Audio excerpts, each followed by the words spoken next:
याद आता है कि वो अपनी गठरी उस कमरे में ही भूल आई है। फिर वो उस कमरे में जाती है जहाँ पर अर्नव और अंजलि भी मौजूद होते हैं। फिर अर्नव वहाँ से चला जाता है तो खुशी वहाँ पर आ जाती है और अंजलि से कहती है कि सॉरी मैडम, मैं भूल गई थी। तब अंजलि कहती है कि अब तुम मेरे साथ चलो नानी जी के कमरे में, मैं ही तुम्हें लेकर जाती हूँ।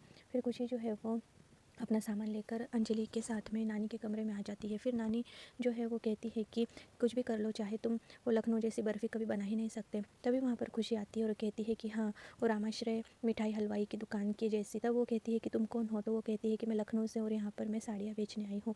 और फिर अंजलि उसका इंट्रोडक्शन नानी से कराती है और फिर वो कहती है कि लेकिन साड़ियाँ किसको चाहिए? तभी खुशी कहती है कि जो असली लखनवी कारागरी का जानदार हो उसी को ही साड़ियाँ जचेंगी। और फिर वो एक एक करके साड़ी निकाल कर उनकी तारीफ़ करके उनके अलग अलग नाम बताकर नानी जी को इम्प्रेस कर लेती है। फिर वो नानी जी कहती है कि सत्संग में तुम्हें ये साड़ी पहनोगी तो तुम्हें कैसा लगेगा? तब वो अंजलि कहती है कि बहुत अच्छा लगेगा। फिर अंजलि कहती है कि क्यों ना हम सत्संग में आई सभी औरतों को एक एक साड़ी दे दे।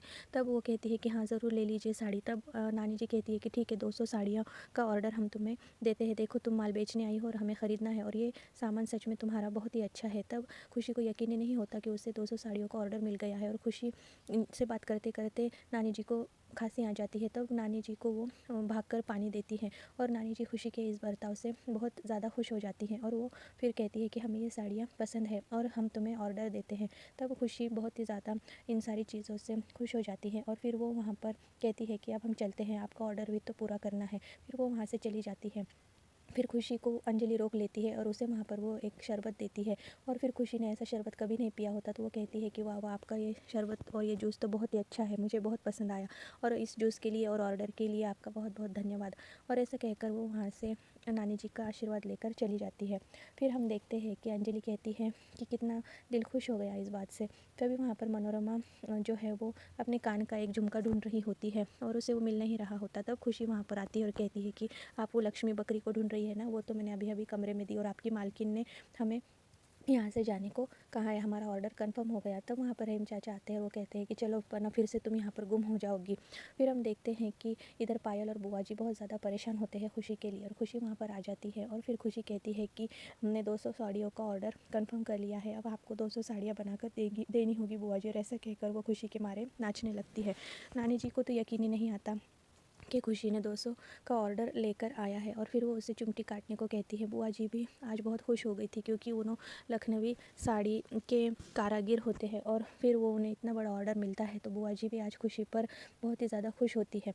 फिर हम देखते हैं कि अंजलि नानी से कहती है कि नानी देखो वो लड़की कितनी सारी बातें करके गई, लेकिन मनोरमा को उसने अंजलि का नौकर समझा था, इसलिए मनोरमा जानबूझकर वहाँ से एक साड़ी उठाती है और नानी जी और अंजलि को बिना मालूम हुए उस साड़ी को पिन से वो फाड़ देती है और कहती है कि हेलो हाय बाय बाय, देखो ये तो क्या हो गया है। ये उनके कहने का लकब होता है। और फिर मनोरमा कहती है कि आपको तो ये सारा फटा पुराना माल वो लड़की पकड़ा कर गई है, सिर्फ किसी की मीठी मीठी बातों में नहीं आना चाहिए। तब नानी जी कहती है कि ज़रूर कोई गलती हुई है, वो लड़की ने तो सामान अच्छा ही दिया था। अंजलि भी इस बात से अपसेट हो जाती है।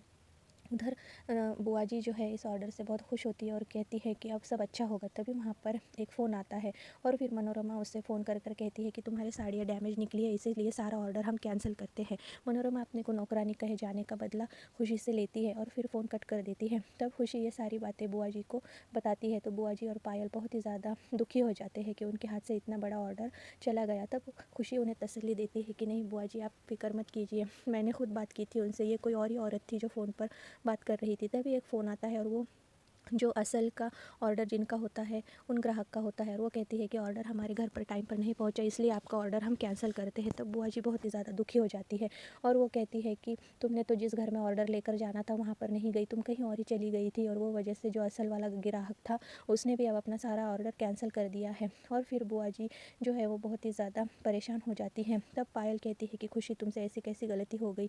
तब बुआ जी जो है वो खुशी को बहुत ज़्यादा डांट लगाती है कि तुमने मेरा पूरा ही धंधा जो है वो साड़ियों का बंद ही करवाना है। तब खुशी कहती है कि नहीं, वो बहुत अच्छे लोग थे, उन्होंने सच में 200 साड़ियों का ऑर्डर दिया था, लेकिन बुआ जी उसका एक भी नहीं मानती और खुशी कहती है कि नहीं ऐसा नहीं हो सकता, मैं ऐसा नहीं होने दूंगी।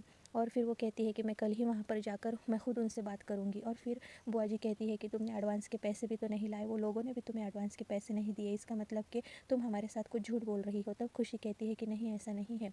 दूसरे दिन सुबह में खाने के टेबल पर सभी लोग नाश्ता कर रहे होते हैं और फिर अर्नव और उसका भाई जो है कुछ बिजनेस की बातें कर लेते हैं और फिर वो वहाँ से कहते हैं कि चलो हमें अब यहाँ से जाना चाहिए। तब वहाँ पर मनोरमा कहती है कि मिठाई भी मंगवा लेना, और फिर वो मिठाई खाने लगती है। तब नानी जी कहती है कि ये मिठाई मेरे घर में, मेरे कमरे में भेज दो। और फिर वो साड़ियों के बारे में जब मनोरमा बात करती है तो नानी जी नाराज़ होकर वहाँ से चली जाती है। खुशी भी इधर बहुत ज़्यादा परेशान होती है कि ऐसे कैसे हो गया, मैंने तो बिल्कुल सही ऑर्डर दिखाया था और नानी जी को तो मेरे सर्वी साड़ियाँ बहुत पसंद आई थी।